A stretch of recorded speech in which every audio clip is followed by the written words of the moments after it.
السلام عليكم ورحمة الله وبركاته. كلنتو عن كسو دوادا مقال فرسمت كان وحوكو وجهن يحي والدين تا إيو قفكستو قرآن كبرنيا. برنامج كان وحاويان برنامج ما شاء الله سوى نكسن لوسو دياريي ونفي عن مركي قرآن كالحفدين ايو إن لقدق يستول استعماله مركا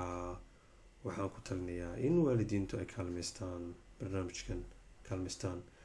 website-kan internetka markaad gasho waxaad ku gelaysaa n.muqri.com ee lagu gelayaa shaqaalkeen kusoo qoraya marka sidan ayuu muuqdaa waa barnaamij aad iyo aad u fudud oo aad iyo aad simple u ah waxaad arkaysaa halkan waxaa kusoo baxaya sheekha aad dhegeysanaysa marka haddii halka aad ku dhufato waxaad arkaysaa qoraadii oo maaragtay aad u badan oo midkaad rabto ka dooranayso ayaad qaadanaysaa markii aad u doorato sheekh aad rabto halkana suuradii quraanka 114 suuradoodba listadan aad ka helaysaa suurada aad marayso ama aad doonayso inuu ilmahaagu muraajaciyo ama dhageysto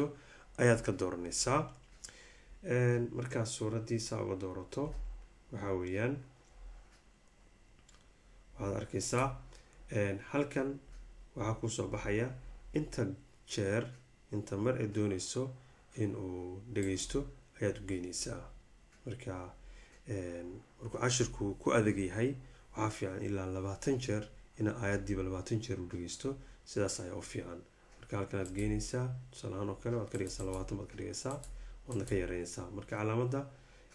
ku darna waxa weeye waa inta aad ku daraysaa inta mar ay rabto ka jarna waad ka jaraysaa haddii aad rabto in iska yarayso soo gaabiso marka saas ayaa loogu waxaynayaa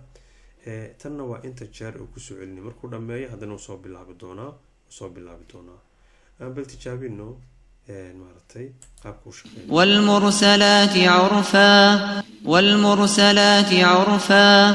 والمرسلات عرفا فالعاصفات عصفا ما شاء الله waxaa sheekha waa iska bedeli kartaa sheekh waxaa jira kuwa xataa maartay المعلم مثلا sheekh maxamuud khaliil al-xusari oo muallim ayaa jira aad geysan kartaa markaas si ka degan ayuu akhrinayaa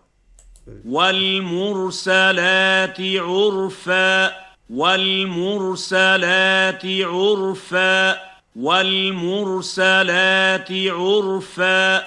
فالعاصفات عصفا. ما شاء الله